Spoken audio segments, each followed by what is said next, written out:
Yes, we are here, but off camera. What's up? We live. You know what I'm saying? Right here.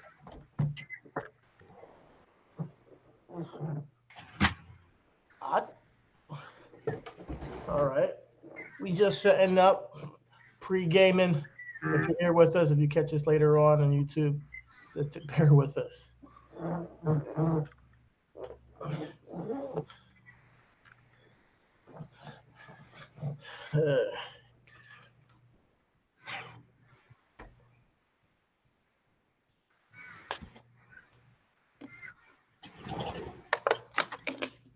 right, all right, all right.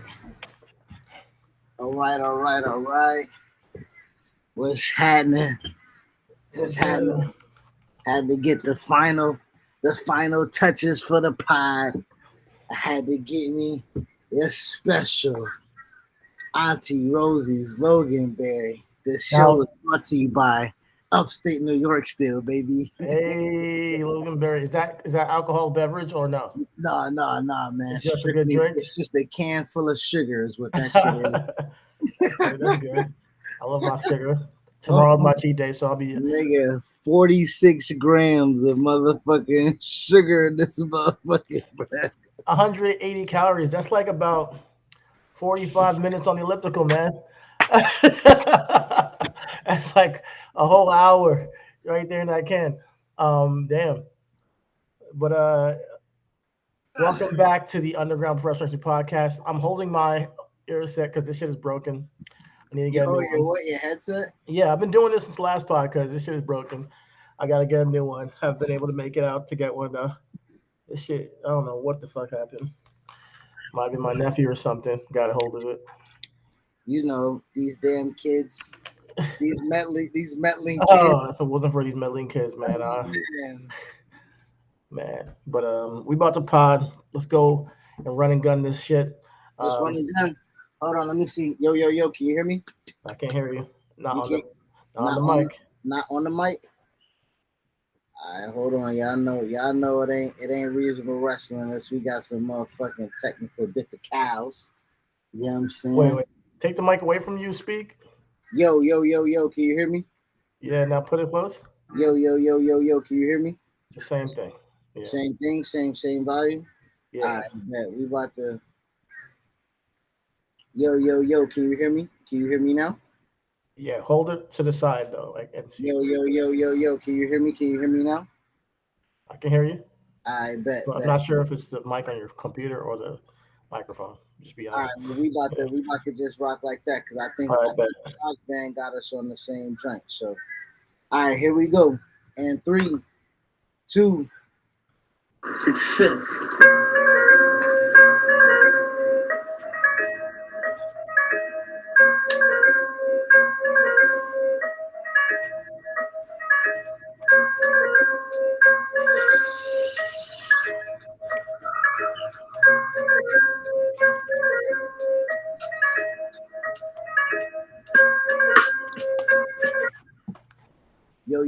Yo, what's happening, everybody? It's Item Most High, representing Reasonable Wrestling, my tag team partner, CT, Dang, what's happening with you, bro? What's up, everybody? This is the Reasonable Wrestling Podcast, the Underground Professional Wrestling Podcast. If you don't know, now you know. Check us out on RW Podcast 1 on Twitter. Check us out on Reasonable Wrestling Podcast on Facebook, Instagram, Twitter. Facebook, Instagram, Facebook, YouTube. If you're here with us on YouTube, thank you for watching. And subscribe and like. Definitely show you boys some love. Anything else? Oh, yeah, the Patreon. Yes, we got some more clips up there on the Patreon. It's $5 a month. You guys, if you want to support that and get more reasonable takes, please do support. And we'll be adding more stuff as we continue along this journey here on this pod. But let's get into this pod quickly and swiftly because your boy got a concert to go to. I'm going to be seeing Joey Badass tonight in New York, somewhere in Manhattan. And I think Capella Gray is opening for him. So, being a Gallus, I got to be there. And we'll see how it goes. But let's get right into the week that was wrestling. Where do you want to start? Yo, you are completely distorted if you can hear me. You're lagging like a motherfucker.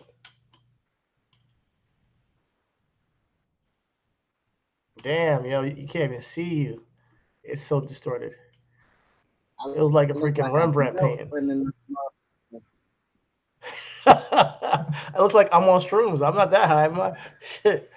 I, Yo, am I here? Oh, here you go. I can see you, Give me but I give think me you're 1 second. lagging. Take your Do you time. hold on? Do you see it? Do you see it, boy? Nigga.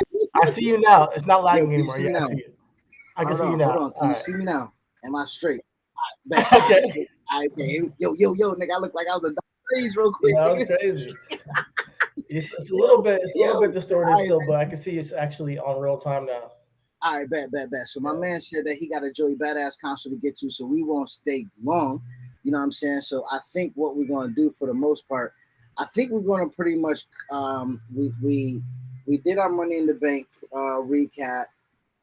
We did not kind of touch on clearly because this is the week that happened of the fallout from that. So I will like Yeah. to kind of tie a bow on kind of everything we see moving forward. I thought SummerSlam was going to be in August. I guess SummerSlam was going to be at the end of this month. Okay, Are you so serious? July?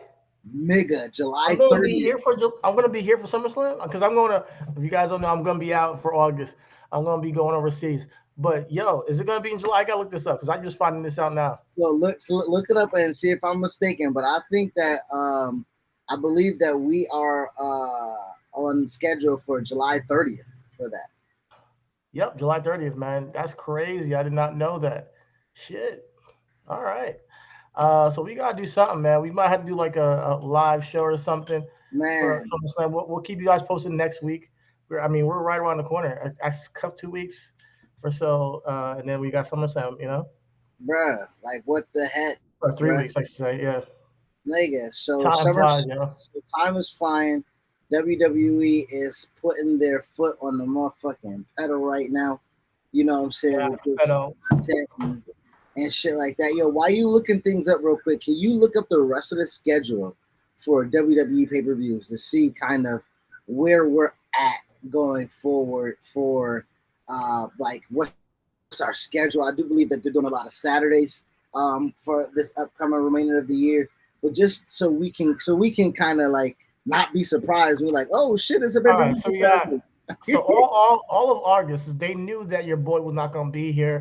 So they're like, you know what? We're not gonna do a show in August. They're coming back September 3rd with WWE Clash of Castle. Uh, that's gonna be in Cardiff, Wales. And then we have Crown Jewel, which is unannounced right now. But Okay, you know they're gonna get their Saudi bag, of course. That's gonna be in October. We don't know what date yet. And then we have Survivor Series in Boston on November 26th, and we don't have anything for December. So that might be how the year ends with Survivor Series, which I'm not gonna I'm not gonna mind it if you want to set up for a Royal Rumble, all of December. We got the holidays anyways, so we don't need a big show I think unless there's TLC. that would be smart. Honestly, that's the old formula, right? Back in the G, right? That was the old Yeah, they had formula. Armageddon though. Like usually at the end of the year, they usually had Armageddon.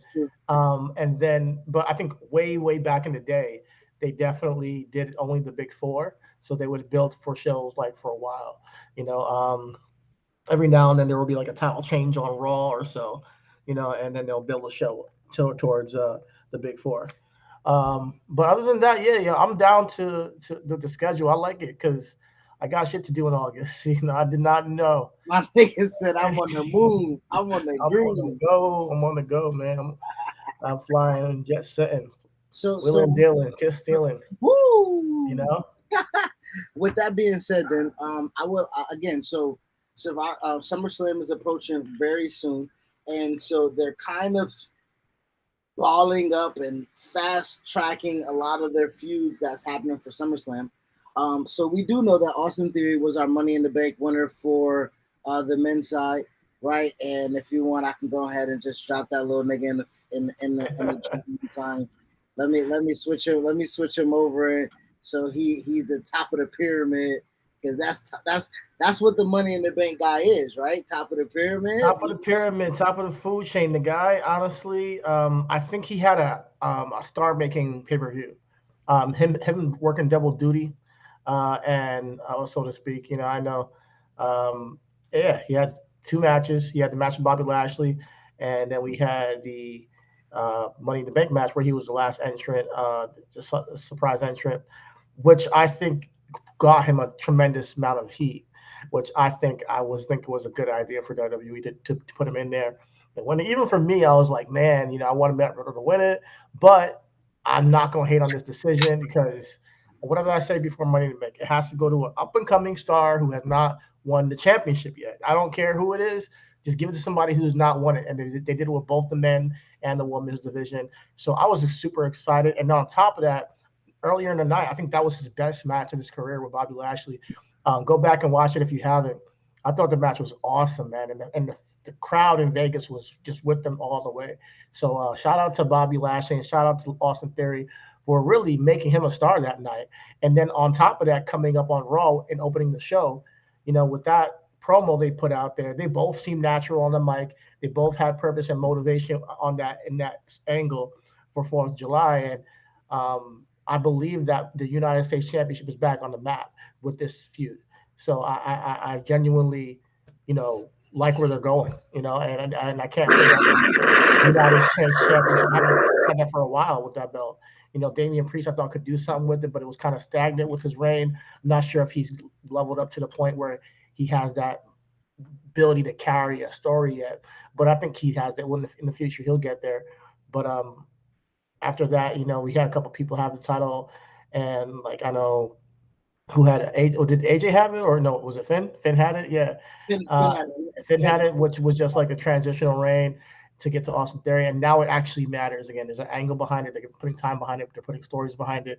They had the pose down. I liked all everything they did with Bobby and Austin Theory. Bobby never came off like he was running, chasing the title. It was really Austin Theory trying to prove himself to Bobby the entire way. And then, obviously Bobby showed him that, listen, little guy, you still got a long way to go by Your defeating him arms too short to box with God. to box with the Almighty's arms too short, man.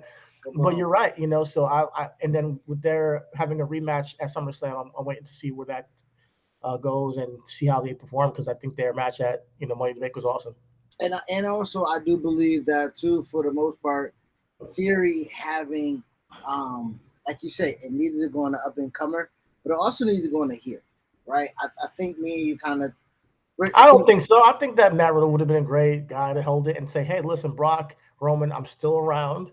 Like I know you guys said I couldn't get the title shot now with Roman. Well, he has it, but hey, this is my cash in. This is my I opportunity. think Bro in the Bank would have been fire. Bro in the bank, yes. The bank would have been fire. I would honestly agree to that would have been. But I guess what I was saying is like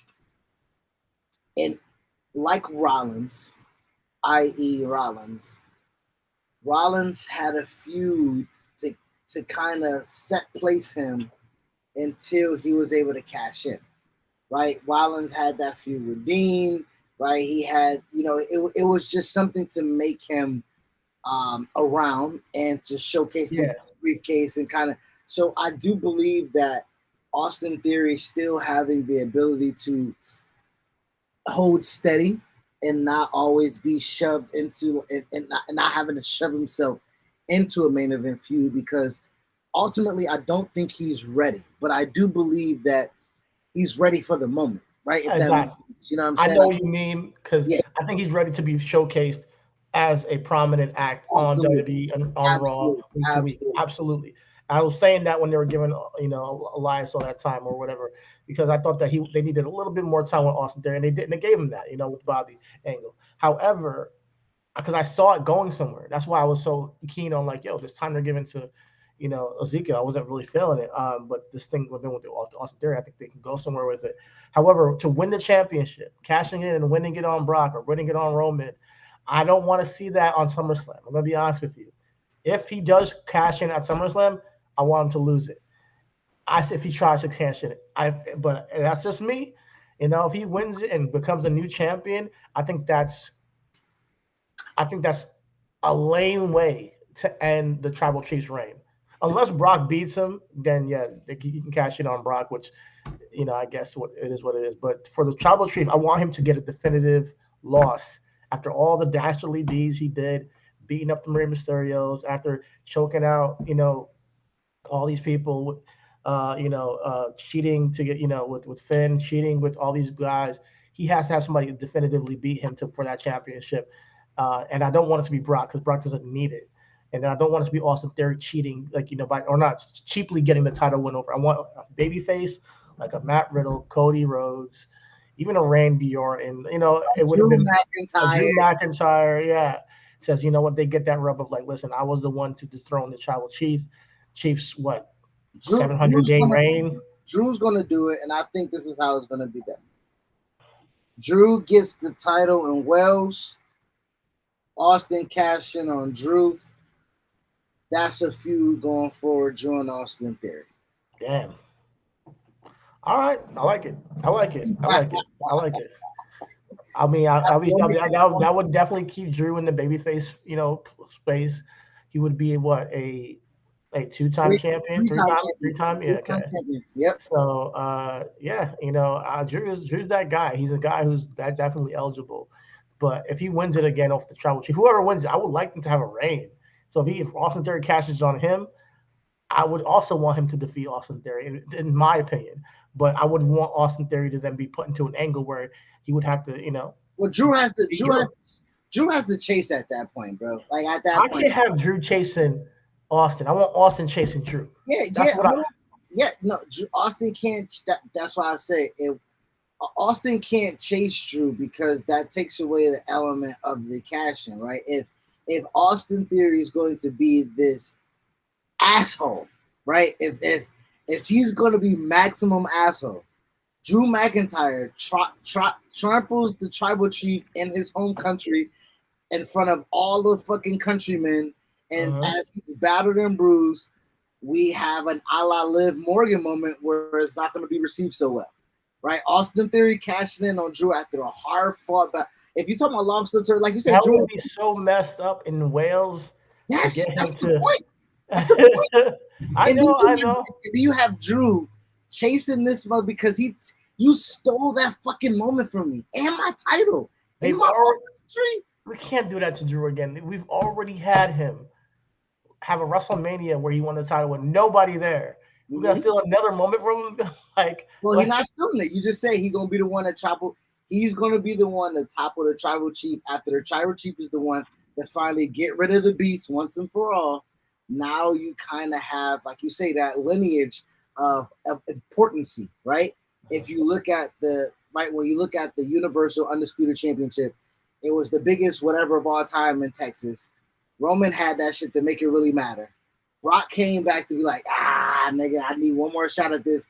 If Roman defeats him in the last man standing with no interference, with no nothing, and Roman stands tall in Nashville, and then Drew is set to be the challenger, and everybody's behind Drew, and Drew could knock off Roman. And remember when Roman told Drew he was a motherfucking B-side when they had that right before Survivor Series, all that culminate, and he claymores the shit out of Roman Reigns, and he holds up the title, and Austin Theory cashes in. That's your dues, Drew. That's you paying your motherfucking dues. You are now in the record books as a 3-time champion, but you got to put over this young motherfucker. And then now you got to face this nigga too to make him feel special. That's your job. That's your job. Like if they do it that way, it just seems like whenever Drew gets that steam, he gets knocked back down. So that's how you know how the black people feel.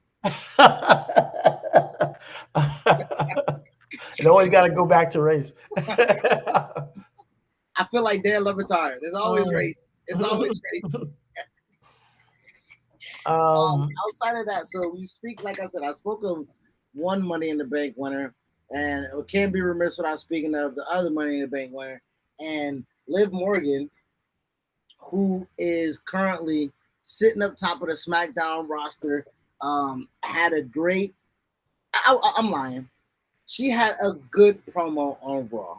It was a little shaky. It was a little happy to be there, which I can understand. But it's her. You do realize she's talking about us when she says that too. We were on the Live High for a minute. You know, you can go back from when she faced Becky. I was not happy. I was like, yo, she should have won that match. You know, but yeah, I believe that, you know, we supported Liv, not just us. A lot of people on the fan base supported Liv, and she deserves that moment. But she has a lot of growing to do as far as her character and developing into the main star that she can be. I believe that, like Becky Lynch did not become this force of nature because she always had the ring skills, but until she had the man gimmick and she slapped the shit out of Charlotte and she was kind of like a tweener. Liv's gonna have to go through that transition eventually, where she can talk her shit or find whatever the gimmick is that or the attachment that makes you relatable, other than you were just a big fan that we were behind. But that worked. That carried her to this point. No, to this point, absolutely. But I was talking to my nephew, right, and this is why I bring it up. He looks at her, and he's like, yo, do you think that Liv's gonna have a long reign as champion? For some reason, he asked me that question because he doesn't see it. He doesn't see her being a long, women's champion, and I'm like, oh, okay. I didn't think about that. So when it comes to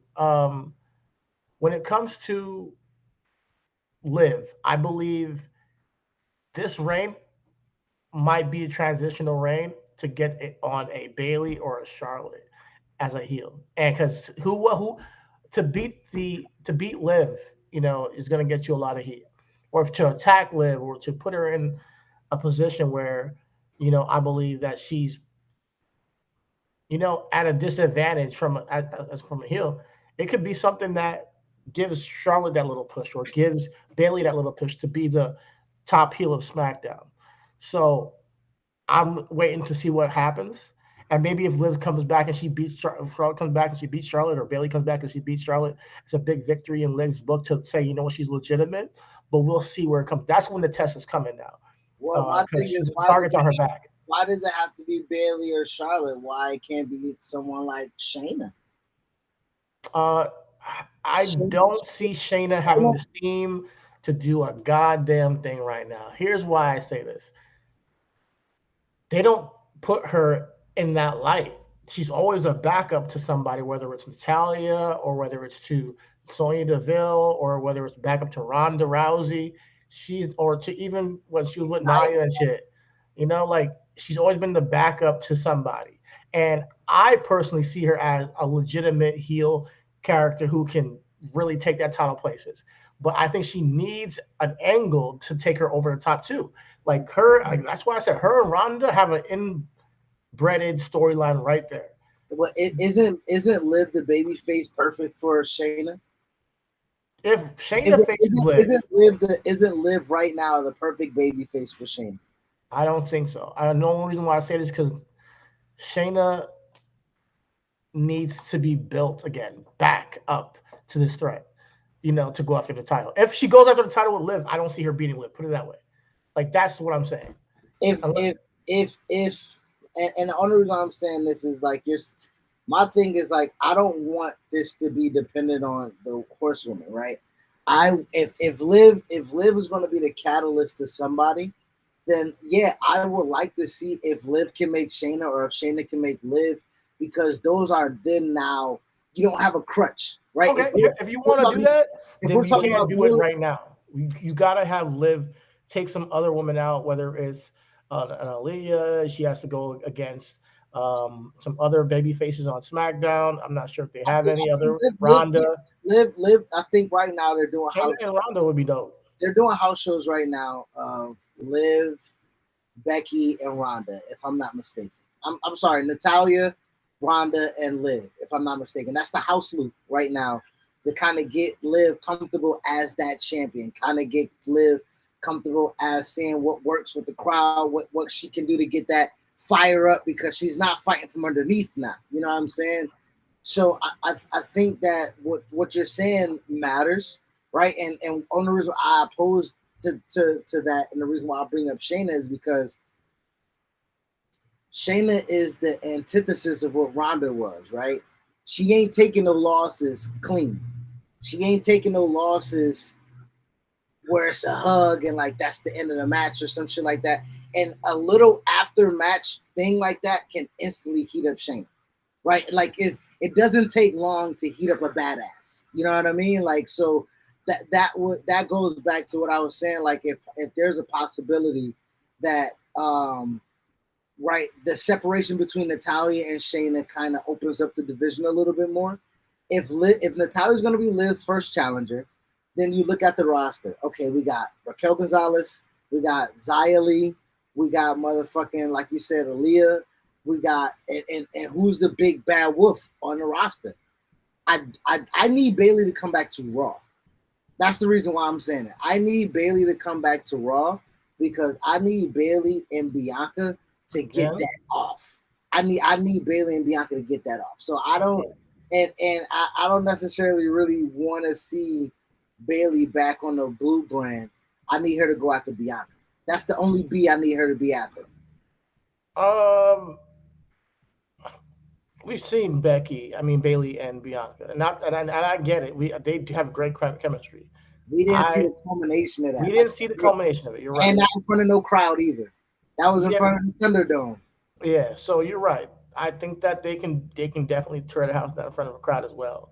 So her being a thorn in Bianca's side all this way through, and possibly even beating Bianca, could be extending that dynamic and that one of her biggest rivalries of her young and blossoming career. And the only reason the Charlotte and Liv is because Charlotte's going to overmatch Liv. However, I think Liv and Bayley would be magical too. I think that Bayley she's just really good on the mic. I think Bayley has the presence to captivate and get Liv over as a babyface, or Charlotte. So I think Shayna has possibility to do that, but not the way that an established heel like a Bayley or a Charlotte has. So we'll see how that goes going forward. But that's my take on it. I think that Liv, as being a first-time champion, needs that bona fide heel against her, and Shayna's just not there right now. We got a comment, I think it's from the little nephew right here. It says, Shayna getting a push is very needed because WWE is kind of going in the lane of Shayna getting released. What's up, Jameer? I mean, that's very... I mean, he was on the post about Sasha and Naomi, being released. And I was like, no, they're not released. And then here today, they're not on the internal roster. So, who's to say that Shayna might be getting released or on the outs. You know what I'm saying? So it would be nice to see Shayna get a push before that happens. Absolutely. I think she needs that push before she goes at the champion. And I don't know. Maybe she needs to go to Raw. I don't know. We'll see where they go. But she needs to get that edge back. I think that when she arrived on the scene, they kind of did drop the ball on her. So we'll see where things go forward with her. But I'm looking forward to Liv being champion. She just needs that foe, and I don't think Shayna's it right now. Not right now, but maybe in a week or two, if they can do something crazy with Shayna, then I'll change my mind. But Shayna's just hasn't been that yet. So with that being said, we saw that Carmella and Bianca might be extended a little bit. I'm not really too much of a fan of that, but Rhea being hurt kind of really damages, I guess, a whole lot of things. It damages her and Bianca. It damages Judgment Day. You know what I'm saying? It just puts a whole bunch of things on pause. So let's kind of pause right there and kind of stick on the importance of Rhea and the effect that she has on a multiple of things right now, right? Judgment Day to kind of be in a holding pattern or not being as high as the stature as it's supposed to be without having Rhea as a flank. Absolutely. I think that brought it full circle with Rhea there, with Edge being taken out. It looks like it's a tag team now with Finn and Damian Priest, and they're doing their thing with the Mysterios, which seems like a C plot on the show.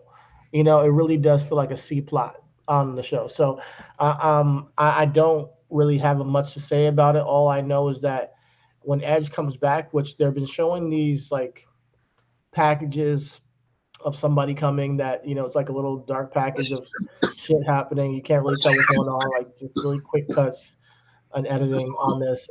That might be, linked to an Edge return. I don't think Edge needs a package, but I think he could just show up. But, maybe he's changing his gimmick again. Who knows? But I want a Finn versus Edge match at SummerSlam. I don't want any Mysterio shit. unless Dominic is going to actually finally make a heel turn. And if that's the case, then cool. What if my nigga Edge comes back and helps out La Familia? You know what I'm saying? Like, what if? I mean, that could pivot the whole angle, and I think that could be something. You know, then you have Edge and Rey Mysterio versus Edge and Dominic, or you know, maybe they injure one of them. You know, and it's Edge and one of them versus the non-hurt the one. Judgment Day. Yeah, and then I want Dominic to make the turn, because at this point, Dominic, you've been tag team champion with your father. You got to figure out your own fucking lane. You know what they've been trying to, you know, Seth tried to take you under his wing. Now Judgment Day is trying to take you under the wing. There's only so many times you can do the same storyline without it getting stale. So unless something happens with Dominic, this is pointless. Well,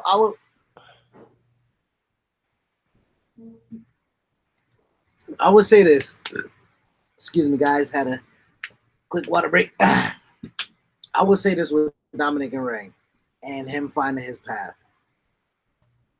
I would say it's very important and essential that he learns how to continue to work and develop. And I think that goes back to do it like he doesn't need to be under his dad's wing though. Like he okay. No, but I'm just saying, like, he doesn't have to be in his dad's wing though. Like, I feel like the kid, sink or swim. You know, there's so many guys that come into NXT and they don't got a dad to follow through and have them with them side by side the entire way. You've been with Rey Mysterio for like 2 years now. You debuted during the pandemic, you know, and now you've been with him since. You sound like you upset that the nigga worked with his dad, brother. Like, damn. For the time that he's done it for. Yes, I think that it's time for you to get away, because unless you're going to be doing, you guys had a WrestleMania moment already. You guys had a tag team titles already. You got to figure out how to get this to be a Dominic versus Rey angle. That's where I'm going with it. Like, you have to have Dominic learn by having a match against his father. You can't have him learn by being tag team with him for 3-4 years in a row. Like, but that's not what they're doing. They only, again, you just until they do it. But hold on, they should be doing. How can you project one thing but can't project the other thing? What I think we've been clamoring for the turn, and my thing is, if it's predictable and it's not done properly, then we'll kill it. So I would allow it to stall out if it's going to mean something for one and matter something for two. Because just to do it for the sake of doing it, to have Dominic by himself, that does nothing for the boy. It does. You have to figure it out, man. You have to get this guy to have. He's literally the son of arguably one of the greatest of all time to ever do this thing. So when you come in as his son, I don't mind you doing the whole, you know, feel good storyline. I'm tagging my dad, first ever tag team champion, father and son tag team. I don't mind that. It's been a while now. You're not talking about breaking up the Street Profits. I'm talking about breaking up the Mysterios. That happened this year, brother. It's over now. They did it. So, like, move the fuck on. The Street Profits don't need to be broken up. Break up the Mysterios. Dominic needs to find his own lane. Because at the end of the day, what's going to happen is Rey Mysterio will retire one day, and then Dominic's going to have to do it anyways. So right now, he needs to figure out himself as an angle, because if Rey Mysterio retires while he's still in tag team with Rey Mysterio, no one's going to give a shit about Dominic. But again, I don't think that will happen. And if that's the case, if Rey has to retire, then you do the angle where Dominic takes out his dad. I think that's easily right. Easy to do. Like, unless the nigga Rey Mysterio has like Parkinson's or paralysis where he cannot like fall down or he'll never get back up type shit. I think if it's a case where like if Rey has it, like okay. Here's the thing. I haven't seen Dominic cut a promo by himself, you know, yet all this time, and he needs to get his own shit. Like, I'm saying develop him is by putting him by himself. I'm not saying that it's bad to have him with his father. I think this is good way to introduce him. At this point, though, let's get this going, like with Dominic, if you want him to be a player, or do you just see him as a hand that, you know, is just going to be a tag team with his dad? It's just a thing for Rey Mysterio to do. Like, Dominic is just a just something for Rey Mysterio to do. Yeah. I mean, listen, I'm gonna be like this. Listen, when Bronny comes into the league, right? When Bronny comes into the league and he's playing with LeBron, listen, Bronny will have the keys to whatever fucking car he wants to drive. But at this point in time, we're going to do this father and son thing. We're going to milk this thing out as much as we can because, like you just said, when Ray's gone, all we're left is with his kid. Okay, so let's try to motherfucker rub all his juice. The well is dry. It's not. The well is dry already. Hold on. I'm telling you. Hold on. Is the well dry enough for them? Okay, you said it's a C plot between Judgment Day and the Mysterios. Yeah. All I'm saying is, does the plot work? And what I'm saying is that we won't know because at the end of what we just saw, when Damian threw Rey Mysterio down, Rey looked like he was hurt a little bit. If Rey's out for a little bit and Dominic has to go against Judgment Day and he gets the help of Edge or something like that, and we see Dominic in a match against Finn and Dominic in a match against Damian, I mean, that's him flying solo right there within the construct of the tag team. Which I don't mind. Which I don't mind. So we have to let it breathe a little bit. I know we're tired, but we got to let it breathe a little bit because and what pisses me off the most is you got guys like, and I get it, we got Finn with Damian, you got Rey with his son Dominic, you got Finn and Rey Mysterio, Finn and Edge. I would love to see those matches at SummerSlam one-on-one, to be completely real with you if I was booking it. But you got to get the guys in there, and you got to get them involved. You got to give them a spot on the card. And Judgment Day, obviously, they've been pushing this angle since Edge came back. So I believe that since WrestleMania, pretty much, with Damian joined Edge, I believe that it's been so convoluted that the match that we're going to get at SummerSlam might be a wash, and that's what I'm worried about. And if it is, it is. And so what? Hold on. And that's what I'm saying. Expectations. I don't want you to have the expectation of that when we don't even know what it's going to be. I do believe that you may not want to see the Mysterios versus Judgment Day, but it may be a banger. And and I know there's two sides to what we talk about. Me and you talk about all the time. It's the business side, it's the creative side, it's the match quality side, it's the storytelling side. There's two sides to every coin. But what I'm saying is, if the expectation is Dominic is a goer, like he's proved himself to go. Like I don't want to do that, right? Dominic has proved himself that he can go within those four ropes. Now to hold a program together and things of that nature, like yes, it's really hard to like. And that's what I wanted to. It's crazy. We kind of combine sports with wrestling. Dominic's a grown ass man, He's bigger than his dad. Like this guy has to figure out his own shit. You saying he's a grown ass man because of his size or because of his age? I'm saying that like because of his size. But I'm saying, look, it just you're kowtowing around with your short ass dad for 3 years. I'm not having it. Sooner than later, by the end of this year, I need them to break this tag team up. I'm not saying it has to be right now. By the end of this year, or going into WrestleMania next year, we have to have this breaking up by now. And that's just my take on it. We'll see where it goes. And I know it might be blasphemous. We're 2 months away from them niggas having their fucking WrestleMania moment. It's over. They never had, it never fucking happened before. It never happened. I'm glad it happened, and I'm so happy for them. Yeah. It's over. And guess what? It's over. It's not. It's clearly not over because they're still a tag team and they're still getting pops, man. Like, you know what I mean? Like, that's. Are they really? I mean, come on. Oh. Are you watching this show for fucking the Mysterios? No, you're not. Come on, let's go. No, I know I'm not, but I listen. I'm telling you this. If they announce next week Finn versus Dom, I'm gonna say, hey, I'm gonna tune in for that match to see if it slap. Okay. All right. Okay, so, moving on. We'll see where it goes. I'll leave it there. We'll see where it goes. As far as the rest of Raw, I do want to. We talked about we talked about the Rhea aspect of how we started with Rhea, how she affects everything. We saw the last two segments, or I believe the last two matches of Raw were women matches. If I'm not mistaken, it was the tag team match between Liv and Bianca versus Carmella and Becky. I'm sorry, Natalia. And then it was the last I'm sorry. The false count anywhere. We had in between that we had Seth and Ezekiel, Ah, but I hear what you're saying. The finish was it was Oscar Becky in a no DQ match, which they killed it that night. I gotta hand yes, it to them. They yes. killed it. Honestly Oscar and Becky, you can't beat it. Honestly, when you come about putting them in the main event in a disqualification match, I thought they killed it. So if you want to go back and watch that match, I mean, we talk about match quality all the time. Some people I feel like they don't give WWE the credit when they actually put on great matches because it's like they have a different style, Of course not. But Why would they give credit to the king? The King.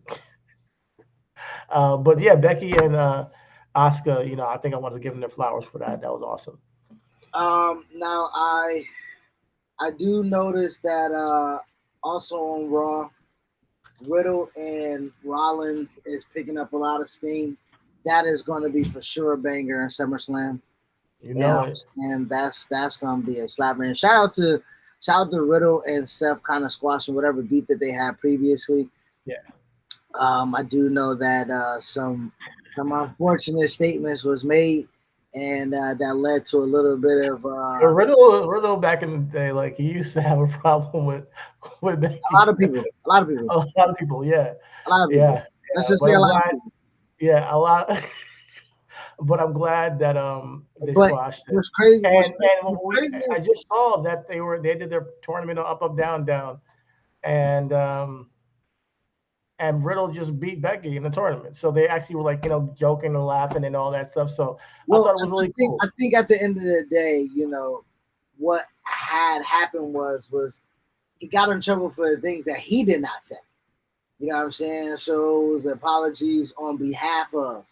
You know what I'm saying? And that kind of helped smooth things over. You know what I'm saying? Because those were the things that got publicized, right? Those were the things that got attached to Riddle. So him being able to kind of squash that and smooth that over, and for them to have a working relationship, right? Because at some point in time it was some coldness where Rollins was like, I don't know if I'm working with that dude. You know what I'm saying? Like I don't know if I can. And from what I understand, Riddle came back after the Rumble, if I'm not mistaken. I had the article, but not really on me. And Riddle came back there, was like, hey, bro, can I get a second? Apologize, let him know. And Seth was really taken aback from that, from just like, hey, because, the stance of who Riddle is, the nigga can really be nonchalant and really, I'm sorry, he ain't the nigga. The bro can really be nonchalant and really don't care, right? And like, fuck that. Like, it is what it is type shit. Nigga want to come see me because I'm that dude. But that wasn't it. Riddle really wanted to make sure it was under the bridge so he can kind of, and we see the ascension of what it is now. You need a Rollins who's not a Randy to not put a fire on a Mr. Kennedy. You know what I'm saying? Like, you need to be able to, as a man, squash that shit and be able to kind of. No, I'm all for the squashing, and I believe that moving forward, they're gonna have a banger of the match. The banger is gonna be Riddle and by the way, Crayon Dude. The banger, I'm not sure if you're talking about the Asuka Becky banger that happened on Raw, or the banger that's going to be of Riddle and Rollins. But that's what we're talking about. Riddle and Rollins, obviously, we've seen them work in the past. Great dudes. I'm glad they squashed the beef because that gets for the quality match going forward. Absolutely. I just think that Riddle is a stand-up dude. Period. We've had he's part of the front of the show. So that's, honorable of him. So just owning up to things and moving on is the evolution of a man. But more than anything, the nonchalantness that you speak of with Riddle, I think is a great character foil to the almost like crazed Seth Rollins character. Like Seth Rollins is the guy who's been getting under all these guys' skin. Like he gets under Roman's skin, he gets under Ray's skin, he used mental manipulation to get under people's skin, like Cody and all that stuff. Riddle can be the one to get under his skin now with his way of like just being super nonchalant and like whatever. Like, yeah, I just came out there, RKO'd him because just get him back. Like that's the angle I see going into SummerSlam. That Rollins is the one now, kind of like going crazy, and Riddle is the one getting under his skin through him not being able to get into Riddle's mind because Riddle's just super. He's the bro. So like I'm looking forward to see that, take place on the road to SummerSlam for the next couple of weeks. And I want to see going into that pay-per-view that Riddle has the upper hand mentally over Seth rather than his other opponents. Yeah, I think that would make for a better match, right? A more aggressive Rollins makes for a better match because like Riddle loves that motherfucking aggressive shit, right? He's like a bitch into SMDM or whatever. like Riddle loves BDSM. Riddle. Come on, dude's from the UFC, man. He's a UFC guy, so he's done MMA, so of course that physical shit is right up his alley. Now, can Seth match it? We'll see. I do think that Seth's gonna have to take it up a gear if you want to get that type of match. But if they don't, they're just athleticism in the ring. I think is enough to put on a banger alone. Yes. Honestly, both guys are super. And to kind of get technical, right? Since he asked, what's a banger, right? So we have different criteria for this, and we won't spend too much time because we'll get into the rest of the show. To me, right, and Chidi can follow after me. To me, a banger is again the smoothness of the choreography, right? Right there has to be some level of smoothness when you have that dance part. For me, right? And I do also believe that the physicality portion of it is another thing, right? How physical can that match be? I don't want to just see a choreographed dance where we're going from step one, And there has to be a little bit off the beaten path. There has to be a little bit of ideology of, hey, we're going to take this on a fucking extreme ride. Because some people got their placement and just like, hey, this is what we do, this is what we're doing, this is what we have a lot of time to do, and they don't have the ability to put on a banger.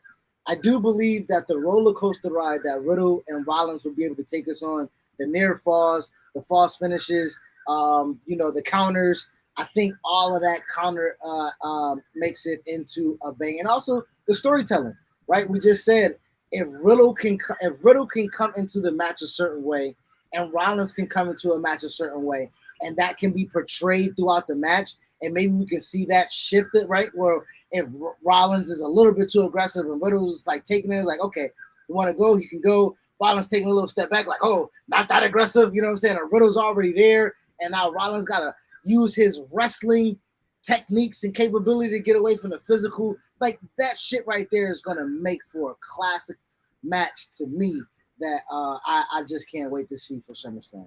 Yeah, I couldn't say it better myself, but let Chitty Bang tell you what a banger is. Chitty Bang, honestly, when it comes down to a banger, it's a hell of a good match, and whatever your criteria it is, you get to decide what a banger is, but honestly, he hit the nail on the head with the chemistry of the match, the storytelling of the match. But a lot of people like the antics sometimes. I'm not a guy who likes the, comedic wrestling, but some people like, yo, man, certain things like people take your hands out your fucking pants, Orange Cassidy. No, that he put on a banger with Will Ospreay, and but it's with character and storytelling, it all comes into it. So when you see a match where you're like, man, that stands out to me, like for instance, banger of the week, I'll give it to you right now. Street Profits Usos. God, ooh. that was a banger, man. Like, and there's nothing that anybody can tell me that it wasn't. It was one of the best tag teams of the year, honestly. And I can't wait to see them at SummerSlam. But I think that having the fans and on the edge of their seat is a key factor to me of like, all right, this is hitting that level. I'm not gonna hold you. That double blockbuster, like, oh, that's the boom phosphate. Okay. Taz Frog Splash. Okay, that's definitely. Usos won that bitch. Damn. Yeah, man, it was crazy. So another one that we might have to go back and watch throughout the years, the Usos and Street Profits, and honestly, they are my top angle in wrestling right now. Me personally, I'm more invested in the Usos, Street Profits, and where they go with this than anything in wrestling right now. I think that AEW kind of slowed down a little bit after Forbidden Door, and we're trying to build the backseat up for Fyter Fest. We'll see where things go with that. Oh, Fyter Fest! I'm sorry to interrupt. Major banger alert. Okay. All right, so I didn't want to. Well, wait, I mean, man, yeah. What you doing? I mean, we'll see. But finger alert, brother. I mean, but Usos, Street Profits, the story they're telling with Montez having his shoulder up, I think those create moments along the way as a path of the storyline that adds for the stakes being risen in a feud. So right now, what was crazy? The Usos have not gotten a clean win over. I mean, the Street Profits have not gotten a clean win over the Usos. So when they do get that win and victory, it's gonna matter. We haven't had a conversation about pre-production about how we was gonna go about this show. But it's amazing that you came here with this, and I was trying to figure out how we was gonna get there because usually we kind of have a structure. It's amazing that you said that's the story and the angle and the moment for you, because our Book in Black was, for me, it. Now, they didn't have the match of the week because they didn't perform or, didn't perform up to that. But moment of the week and storyline of, like, what I'm into right now, Hobbs and Starks and Hobbs, however you want to motherfucker introduce them niggas, bruh, they them. So like I'll let you tie a bow into the that's the bow. I mean, you want to talk about that like our other favorite tag teams. I'm going to tell you right now. SummerSlam's gonna be, I need to figure out if it's gonna be 2 out of 3 falls, or a ladder match to like really capture the essence of, like you say, what this is yeah, right now. Yeah, no more, because the shoulder was up. It has to be definitive winner one way or another, somehow, some way. No shoulder ups. It could be a ladder match. It could be something that makes a definitive winner. We'll see where it goes, but all in all, we're in for a ride with the Usos and Street Profits, and I'm down for it. They got me intrigued. That's my best angle right now going in wrestling. I'm curious to see where it goes, and it just so shows like what a good match can do to extend an angle. Like a good, really good match. I'll say that for the Austin Theory Bobby thing and the Usos Street Profits. A good match can extend the feud, like, because I want to see them go at it again, and him having the shoulder up just gives that little bit of credibility of like, oh, they didn't really lose. So we'll see where that takes us. But if you want to transition to the other black tag team on AEW that we love Starks and Hobbs, let's go ahead and do it, man. These guys, we've been talking about it for a while. Chemistry. These guys have chemistry. They need gold, real gold. Not the FTW championship. They need that real. They need that real. They need that real love. Yes, they do. they need that real love. And I believe that when it comes to Starks and Hobbs, these guys have been AEW originals, and it's about time that they get the respect they deserve. Just like Pac with the All Atlantic Championship, I believe these guys have put that work in, and they found a niche. They work together. We've already said a couple weeks ago they're bigger than Team Taz. So yeah, if they're going to be in a match with the Young Bucks, I need these guys walking out the championship. With the championship, come on, let's do it. Listen, and this is another thing when we talk about Book in Black, right? I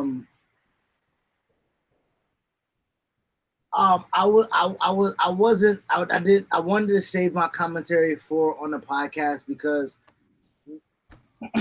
we always give AEW shit for their diversity and whatever the fuck. We're not even in that no more, right? They're beyond that.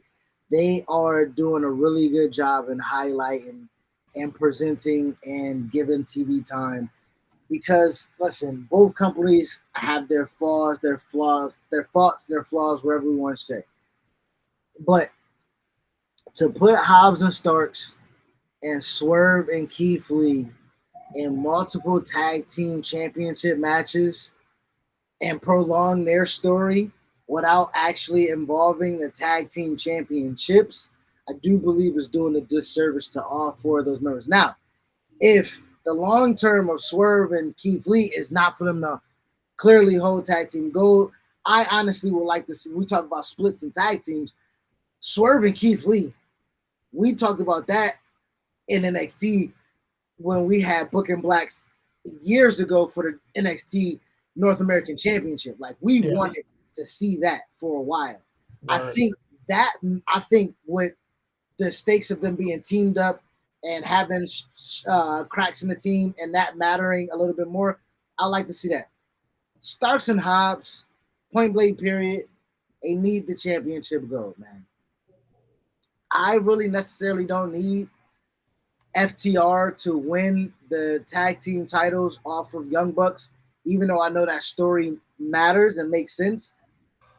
But FTR as the number one team being overlooked twice in championship, matches for the AEW title, man. I think that gives them steam to go after a Hobbs and Starks, though. Yes. I think that gives them that chip on their shoulder to put on a big banger with Hobbs, Starks, and Hobbs, one day. And at the end of the day, I think that puts over both, teams. I think that Starks and Hobbs needs a team like FTR that are babyface. FTR match. They need that. Yeah, that FTR match to really, bring it full circle of what they're doing as a tag team. Hopefully we can get the belts on them with the Young Bucks, because the Young Bucks genuinely don't need it right now. They don't need it. And if they win that match, it's like, why did you give these guys the same match and then have them lose? And also, why would you give Ricky and Hobbs that mic time? Because now it ain't just our eye test, right? It ain't just Hobbs is a monster. Oh, okay, Ricky Starks is naturally gifted in it. Oh, it's the ear test too now. Like, they got that. And then Ricky did the subtle Rick up and down the motherfucking walk up and down the ramp. You wanna, and I'm like popping, nigga. Like, yo, yeah, these boys is it. You know what I'm saying? So like, So yeah, that's my Booking Black. You put the titles on them, and then you pair them up with the babyface FTR, because FTR is bad. They're babyfaces now. Probably the biggest babyface tag team in AEW outside of Jurassic Express, which obviously are no longer a tag team. Starks and Hobbs having that all-out moment, like having their moment, that matters. I think that's necessary too. Jade done did it. Jade had her moment. You know what I'm saying? Like, came in with the big interest and shit like that. Like, I Scorpio Sky has been in the sun a little bit. He just, we'll get into that, dropping the title. But nigga had his own customized Laker, title. Like, they got money to throw away on motherfucking custom titles, bro. Yeah, man. You know what I'm saying? Like, so, come on. Obviously, FTW, All Atlantic, Owen Hart Championship. Like, come on. They just be throwing money at title belts. They love their title belts over there. They love championship belts over there, brother. Yeah. Going forward, we got to get these guys the title. I think it's overdue, honestly. Young Bucks, do the job, man. Do the job. It's good business. Yo, it's good business, man. It's good business. Have Keith Lee and Swerve kind of have a friction within the match. Boom. I can't wait to see them. The match is gonna be great. The match is gonna be awesome, no matter who wins. But I can't wait. No, it matters who wins. Because it does matter, but it's going to be good regardless. If the Young Bucks win the match, it's all of a sudden it's gonna be a bad match. No. Yes. yes, it will be. I would not stand for two more white people to beat 4 niggas. 4. And last time it wasn't even 2 white dudes. It was a white dude and a dinosaur. You know what I'm saying? Oh man, yo. But yeah, we're gonna see. We're gonna definitely tune in for that one for sure. Speaking of teams, man, tag team divisions, man. And I gotta say, I love when tag team divisions get the shine and do they need. They gave the Street Profits and the Usos the time at Money in the Bank to put on that match. Young Bucks, I'm sure they'll get the time to do their match and do their thing with the FTR. Well, not with FTR, with Swerve and Keith, and then Starks and Hobbs. So hey, tag team divisions are up. So take a look at it. If you're watching wrestling right now, pay attention to the tag division. I think they're doing good things right now. So I got to give credit where credit is due because sometimes they be shitting on tag teams. Not gonna lie. I mean, hell yeah, they be hella shitting on them niggas, dog. Mm-hmm. Now, since we are on AEW and we are talking about championships, we gotta talk about the and new. Oh man, we got, you know what I'm saying? Wardlow is the new TNT champion. Took that bitch off of a Scorpio Sky. You know what I'm saying? Good match too. I like the match. It was good. Yes. I mean, we all knew what's gonna happen. I mean, Wardlow's been on a run since MJF. He left MJF, so it was a matter of time. He's been another original that hasn't won a championship until now, so I think he earned it. And I think it matters too. You know what I'm saying? I think you know because now we get to see we get to see if he's really that. You know what I'm saying? Again, we talk about what live, right? Holding the championship. You know, do you make the title? Do you make your challengers, or do your challengers make you? Like, so wherever Wardlow goes right now, we're paying attention. You know what I'm saying? So I think it's very important that, you know, he has to hold his title with honor, and I think that everything will fall in line. If he says, like, I'm a fighting champion who, listen, this title means the world to me, and he says this is what it means to him, the work he does in the ring is good. Like, the guy's a good worker. So I think he has a full package. I think that he's already proven that he could have went after, if he wanted to, going after John Moxley would have been out of the realm after the MJF shit that he went through, you know. So well, he did say that he didn't want the interim champion. Yeah, exactly. And so did Miro. So let's get Miro and Wardlow, maybe. You know, maybe that's where we go. You know, that's something that I would love to see. You know, are we talking about big, meaty men bumping meat? Yes, we are. We're talking because about that's some meat bumping right there, big boy.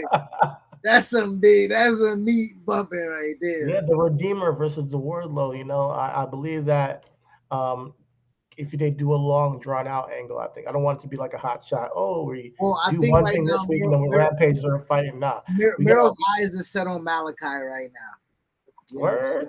I missed that part. Yeah, well, you know, he cut a promo. Malachi, you know, Miro had Pat in the joint, and Malachi sprayed the nigga in the face with the mist, and then hit the nigga with the black mask. And so Miro cut a promo and said, "Your ass belongs to me." You know what I'm saying? Pretty much. So we got that first and foremost. So I think that's gonna be nice. But I think right now, man, you know who I honestly would like to see Wardlow's first opponent be? Sammy? Ethan Page. It is not a splash. The guy who just lost to Orange Cassidy? No. Well, listen, Orange Cassidy has just been getting all types of favors, man. I don't know. This nigga's been getting all types of motherfucking favors, man. Listen, Orange Cassidy, I can't hate the guy. He gets pops for the smallest things he does, but it works. And he's a good, and I'm telling you, that match, one day you gotta give this guy's credit. The match with Will Ospreay was one of the best matches of the night, if not the best match of the night. So you're not gonna. I gotta give credit where credit is due. You were not gonna get that reaction with another guy in that spot other than Orange Cassidy. Yes, you would have. Yes, you would have. No, you would not. Kenny Omega. It wouldn't have been the same kind of match. It wouldn't have been. Kenny Omega versus Will Ospreay would have been a better match. I disagree. I think that with the character of Orange Cassidy in that moment with Will Ospreay showed to me more about both men than what Kenny Omega would have gotten with Will Ospreay to me. Will Ospreay's character work in that match, Orange Cassidy character work in that match, the actual, not more than just being, V triggers and super suicidas. I got real character work and moments that were like, all right, these guys are trying to top each other, and I think that meant more to me than just a great especially where they were placed on the card. Now, granted, if you're gonna build an angle with Kenny Omega and Will Ospreay, yeah, it could be something dope. But for what they gave me, I gotta give it a hand. Gotta hand it to Orange Cassidy. Now And he that's just beat Ethan Page. I can't say Ethan Page is next up unless he's losing. yeah, nigga, he's losing. Yeah, yeah. I don't want Wardlow to lose to Ethan Page. I'm just saying that just because my thing is like, yes, he's a fighting champion, but at this point in time, like, there are a lot of babies, right? There's like Dante Martins that I want to see. There's, you know what I mean? There's Lee Moriarty's that I would love to get a chance at TNT Championship just to get them to highlight, you know what I mean, the match. I think even though, like, but also you got Hager. Wardlow has to get pushed, right? There's no more motherfucking powerbomb symphonies and motherfucking squash matches and shit like that. Like, I want to see him have a Batista type match. He can't say he better than Batista, and I ain't seen no Batista type match yet. You know what I'm saying? I bet. You know what I'm saying? And I'm not saying Ethan Page is that, like, so that's not what I'm saying. But what I am saying but is who that can give him that? Sammy Guevara. That's what I'm saying. Sammy Guevara and Wardlow can have a great match. Man, you are off today. What the hell is wrong with you? You don't think that Sammy Guevara and Wardlow can have a good match? I'm off for saying that? No, hold on. I didn't say that they can't have a good match, but you said like a Batista type match. You like, yeah, Wardlow and Sammy. Like, no, I'm honestly thinking like Wardlow and Adam Page like will really be I mean, and I might be, I don't know, beneath Adam, but like if you're talking about a match that can take Wardlow there, right? Like that can take him to his limits. I don't think Sammy Guevara. I don't think that's okay. If you're talking about taking him to his limits, that's different than showcasing him to his ability as a powerhouse. I'm talking about Batista. You know, he's had matches with all types of smaller guys. So that's not what I. But that's not. Okay. That's not. If you're talking about taking him to his limits, then I go Yeah, back to that's what I'm saying. Like he said that he's better than Batista, and I haven't seen him take to his limits yet. You know what I'm saying? Then it would have to be Miro. Would have to be Hangman Adam Pages. You know, it would have to be. You know, I wouldn't say Adam Cole if he wasn't injured, but Adam Cole. You know, obviously, you know he's not around. Hey, why not Kyle O'Reilly? Why not Cross? A Killer Cross pulling up to motherfucking like, yo, a Killer Cross and motherfucking Wardlow match would be nasty too. You know what I'm saying? Like, I am looking like to test his limits with not just because yes, Batista and Ray, Batista and Eddie, Batista and like only guys I can see giving him that type of like physical competition. Killer Cross, I've not seen him have a good match that I liked ever, so I can't stand him. What I would say is Cesaro maybe or Miro. Ooh, you know that I can see giving him that. You know, not Cesaro. I would say Claudio Castagnoli. Yeah, but Daniel Bryan Danielson. When he gets back, those type of guys, I can see giving him that to elevate him to that next level. Absolutely. Yep. Sorry to kill Killer Cross, but I'm just being honest. He caught a stray. Shit. Well, I mean, at this point too, we talking about guys that need to be made, and guys like, dude, I see Wardlow in the same places I see this same guy too. You know what I'm saying? Who's next for this guy? You know what I mean? Like, who do you see that can push him to his limits? I'll tell you who I don't see. I don't see a former cruiserweight champion being that person in Jordan Devlin or whatever they're calling him now. I don't see him being the thing that gets me like, oh man, like I can't wait to see NXT next week. No. Now, granted, Jordan Devlin's a great wrestler. Hold on. Before we talk about JD Wentworth, I gotta set it up. All right, I'm finna get disrespectful with this motherfucker. Look. All right, go ahead. I've called him Big Head Mode Finn Balor for a long time, and until he gets, I mean, he had a great cruiserweight championship run. I love what he did with Leo Rush and Santos. I like, he had a good run, but to put him in the NXT Championship division out of nowhere, like it was something surprising and like special. He's not that dude to me, and maybe that's a little hate, but until he shows that he's a main event player, I can't really, put him in that position right now. So we can do it with Santos. Bron Breakker needs something else. Huh? We can do it with Santos, but we can't do it with JD because Santos has shown himself, right? Santos has proven to me that he's a guy who can carry an angle, and I don't think he's gotten that chance with Bron. that Dolph Ziggler kind of ruined. So I really like to see that go down. Santos is one.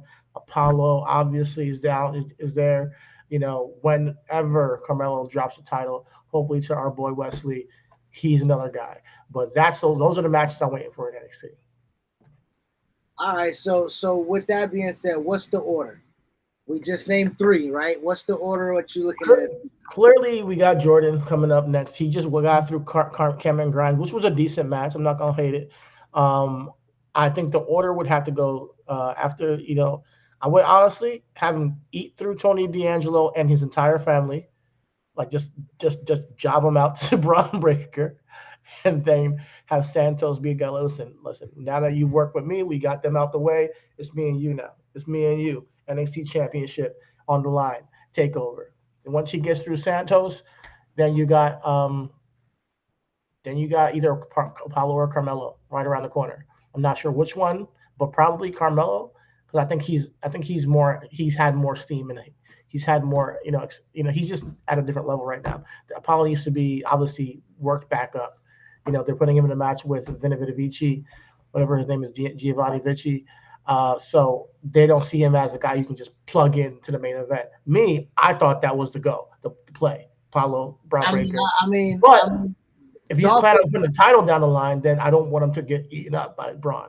That's what I'm saying. Dolph is different than Apollo in the case of I think when Apollo wins it, it's not the shock factor of like when Dolph wins it, because it's going to be something telegraphed, I would assume.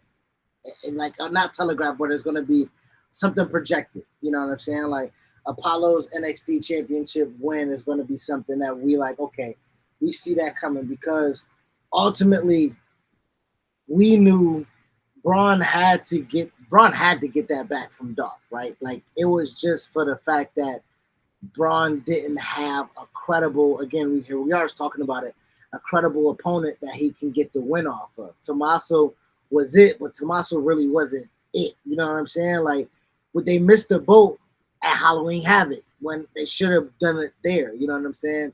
So by extending that, they delayed whatever else plans they had around Bron. So I would say this. Carmelo Hayes has to be the guy to be the Triple Crown to win that. Exactly. I agree. I would agree. I think Carmelo winning the Cruiserweight Championship, and unifying the Cruiserweight Championship and the North American Championship, holding the North American Championship, dropping that to, like you say, our guy West, and then Carmelo and Bron with Trick Willie as like the outside kind of interference guy. You toss Trick Willie out the way, Bron gets back, put the straps, and motherfucking get hits with the motherfucking, drink from Mello. Yeah, that gotta be it. That gotta be it, because like you say, JD Wentworth ain't it. You know what I'm saying? And I think that I'll watch the match. I'll see how it goes. But I think this also too, like you say, it just plays. Wes and Carmelo have to get the story off the ground, right?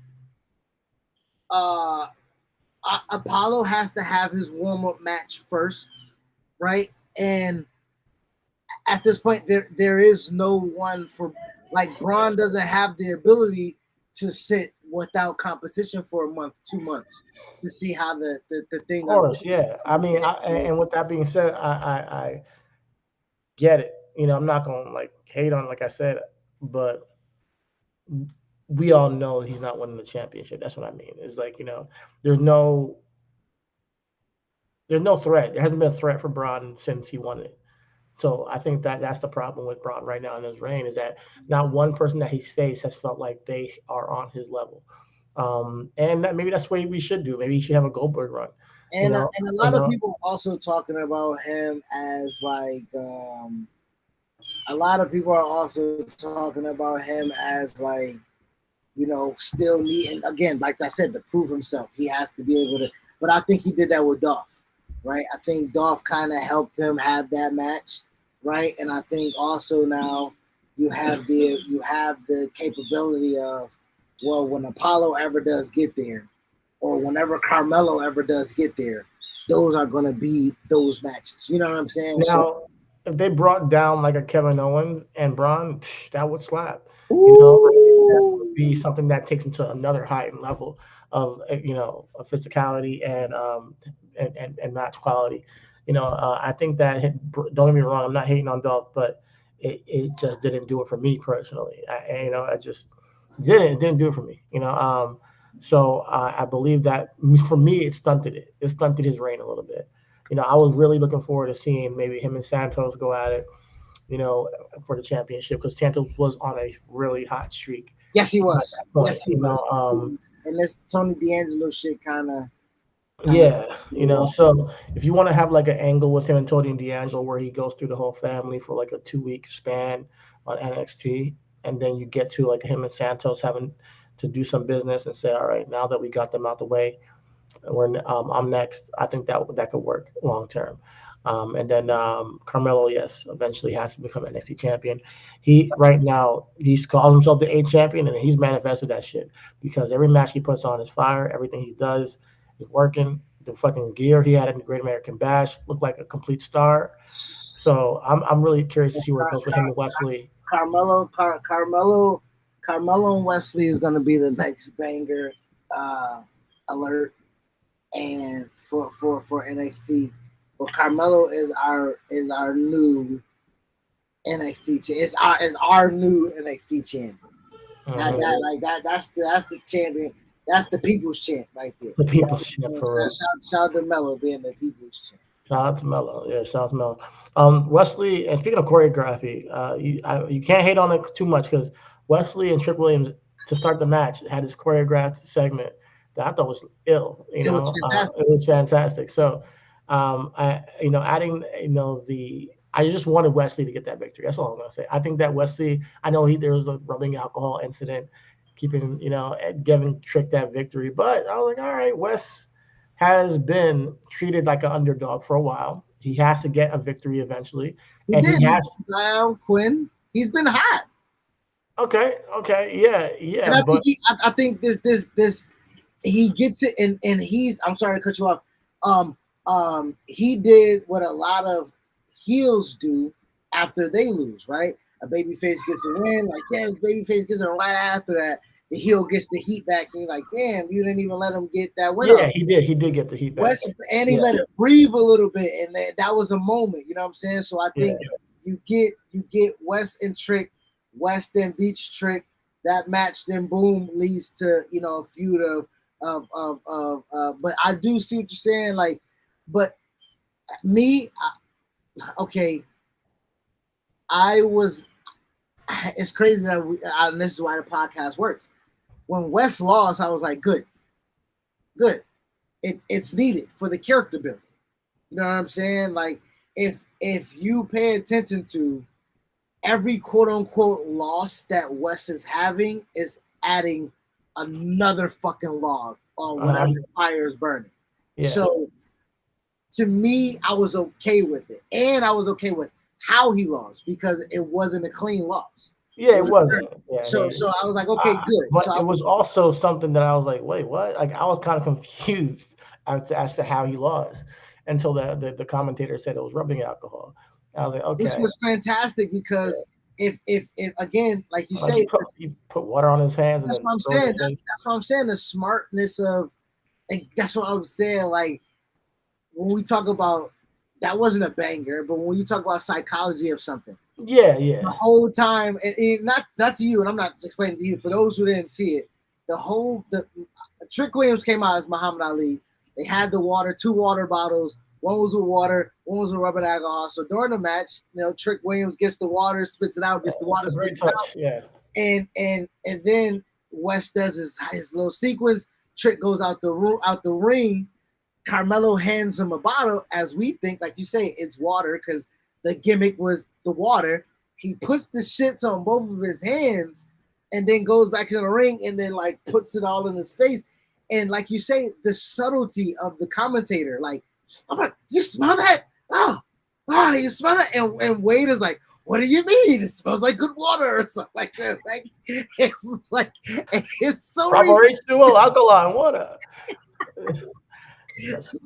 So it was like you say, and like you say, when all those things are connected, even though you like you say it had to be connected that way, right? It wasn't just flat out that way.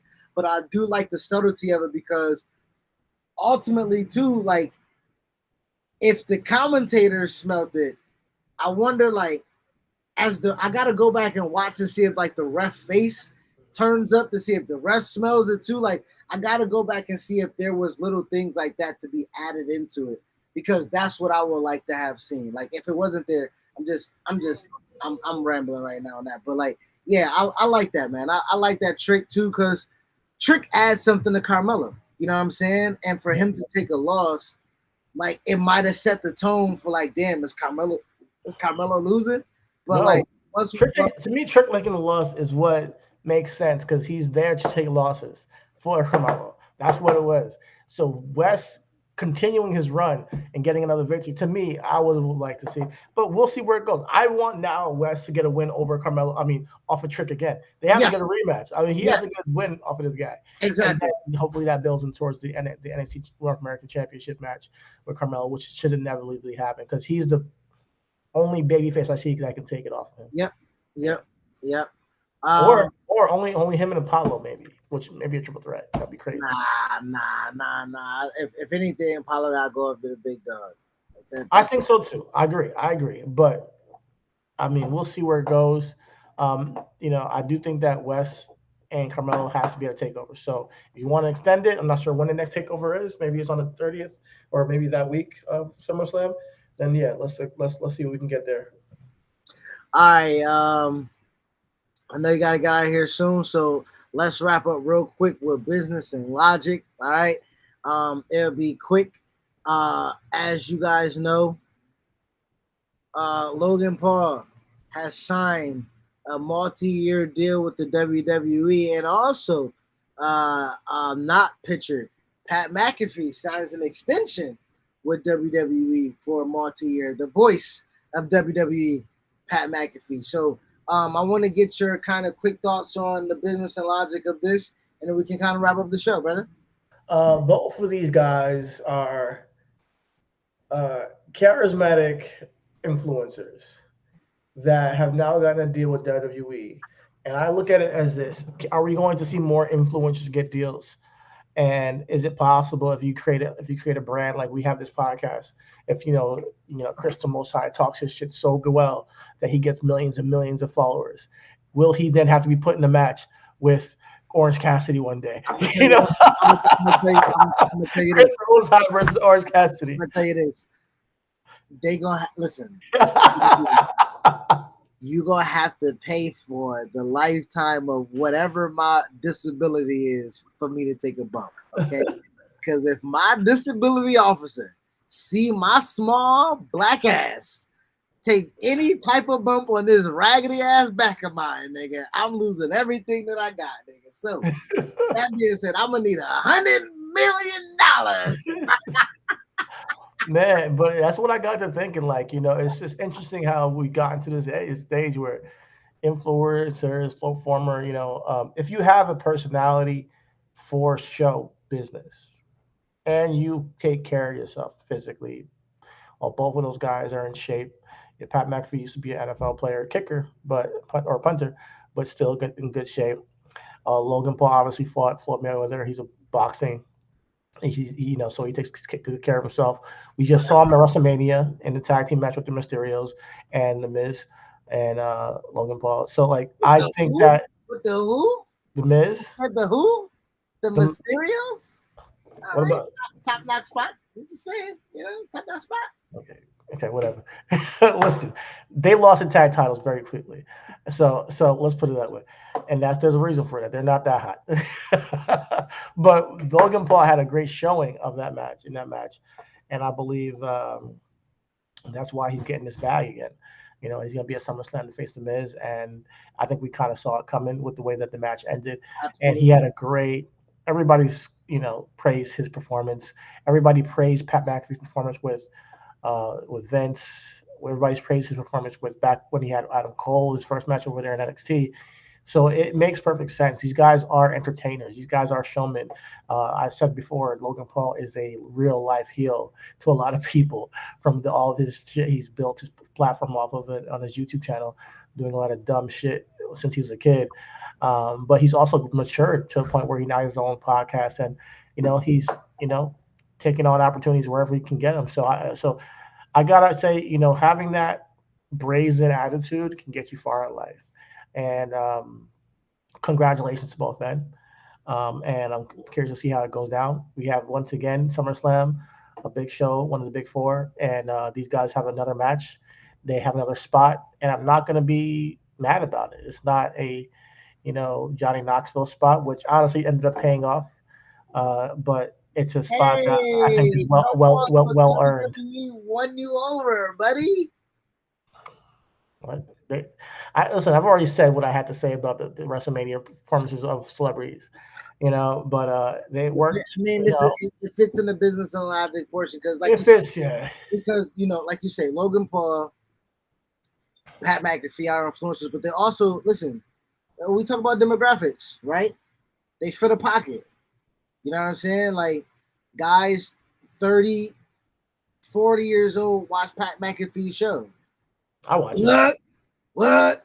You know what I'm saying? And, they bring in, again, different sets of eyeballs. And WWE, all they care about is, can you get me 2 new sets of eyes? Also, like, can you be entertaining? Because I don't think that, what I would say. Do you think that Kevin Hart could get a WrestleMania spot? Yes. To host, absolutely. To host, but to wrestle, though. Like, that's what I mean. No. They actually, put on promos. No, why would he? These guys can cut a promo. And my point is that these guys can cut a promo. These guys can actually get in shape and put on a match. We saw they are willing to do the work of training to be a wrestler, I'm saying, in a short amount of time and actually perform. But I will say this too, though. I will say this though.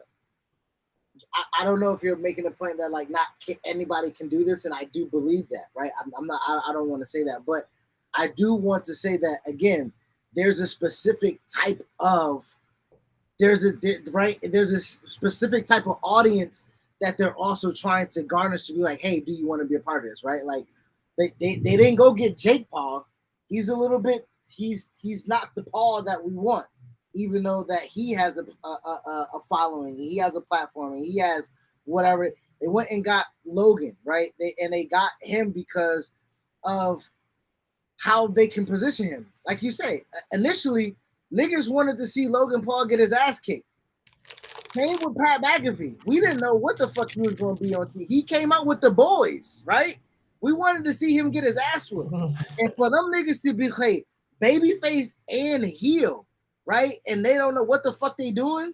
Like, that's just that, and I think they're just natural with it, and I can't hate on it. It's like I wish I could be like, you know what, they don't deserve this spot, but they do. Yes, and I think that's what I was always semi arguing on a part of, like, I don't think that people who don't deserve it will be in this position, right? I think that, like you see Pat McAfee, he's paid dividends. He's actually an asset on SmackDown, right? The commentary, I asked you about football. I was like, hey, in football, do you care who the commentator is when you watch football? No. But on wrestling, it matters, right? And Pat McAfee then is able to now pull a double duty where he can do a whole half of a pay-per-view and then wrestle 20 minutes. And he's like, oh shit, nigga. Like, that's an asset. You know what I'm saying? Like, so, like, yeah, I do believe that he's talented, man. He has his own podcast. He has his own. He got his big deal with the nigga got 120 million from FanDuel, bro. FanDuel, like so. Podcast. What? He's working. He's working a lot. He's working hard. He's working for his money, and he's gonna be in the ring. He's gonna be on commentary. He got his own podcast, his own show. He's even selling the beatdown from Baron Corbin at the UFC fight with the neck brace. He's committed to what he's doing, and that you gotta respect it. Yes, and he helped us care about Theory going into WrestleMania. True. Because he was the reason why Theory got a spot at Mania, because of Pat McAfee. And when you talk about the the future bum ass Corbin. hold on. The future WWE champion, the current Money in the Bank winner, had to get a rub from a fucking commentator, nigga, to be on a WrestleMania card. Come on, man. You know what I'm saying? Shout out to y'all niggas doing good business over there, man. So it's punter versus former. What was Baron Corbin was the offensive lineman? Yeah. Former teammates. They were former teammates. So Corbin was an offensive lineman, and Pat McAfee was a punter. So yeah, they were teammates. And he's a funny guy, man. Pat. He's got on bum ass Corbin, and his promo like that he did on Smackdown, it was dope. He had the crowd rocking. So I can't hate the dude. Actually, I like him a lot. I'm a big fan. So I'm down with it. Business logic. I support you, WWE. Go and you obviously know what you're doing. Keep on doing it. However, if you're giving me 2 nights WrestleMania next year, 6 of these matches better not be celebrity matches. I'm going to tell you that. You're not putting on a bunch of wrestling matches. And I want people who are talented on the roster to get the opportunities as well. So right now we got 2 matches from influencers. Tell those non-talented ass niggas to be talented, nigga. All right. Non-talented ass niggas, figure your shit out. Ricochet, I'm looking at you. Figure your shit out. And he's super talented. That's the funny part about it. He's super talented, but you gotta do something extra. You gotta talk. Man. All right, man. It's 5:50. You got 10 minutes to wash your ass and get on the road. Yeah. We are repackaging the brick this week. That's the name of the show. Just like NXT is repackaging all their wrestlers. Shout out to Alpha Fire. Shout out to Uncle Oscar Mayer. What? Alpha Fire, fam. Alpha Fire, yes. Alpha Fire, JD Wentworth, Oscar Mayer, Vita Vici, all y'all repackaged. Just like Real Wrestling Podcast, repackaging the brick. All is love. Everything is wrestling. And we out, man. We out this bitch. Game